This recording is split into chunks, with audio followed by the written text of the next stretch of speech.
এই যুগে এখনও কিছু মানুষের চিন্তাধারা আছে যে বাইরের অফিস সামলানোর থেকে ঘর সামলানো অনেক ইজি। ভাবুন তো, একদিন যদি কোনো গৃহিণী থেমে যায় তাহলে তার পুরো সংসারটাই অচল হয়ে যাবে। আর আমাদের মতো গৃহিণীদের তো অফিস বলে আলাদা কিছু হয় না, এই চার দেওয়ালের মধ্যেই থাকে। আর আমাদের ফাইল থাকে রান্নাঘরের এই ডাব্বাগুলোতে। আমরা ক্লান্ত হই কিন্তু কখনো থামি না, কারণ আমরা থেমে গেলে তো বাচ্চাদের লাঞ্চ বক্স আর বড়দের শান্তি দুটোই অসম্পূর্ণ থেকে যাবে। গৃহিণী হওয়াটা কোনোভাবেই বাধ্যতামূলক নয়, এটা একটা চয়েস।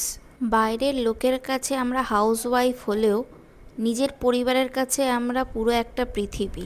সে একটা পরিবারের ব্যাকবোন, তার হাতেই গড়ে ওঠে সুন্দর একটা পরিবেশ, তার ভালোবাসাতেই বাঁচে একটা সংসার। সে কোনোদিন থামতে পারে না, কোনো অভিযোগও জানাতে পারে না, কারণ সব কিছু তার নিজের।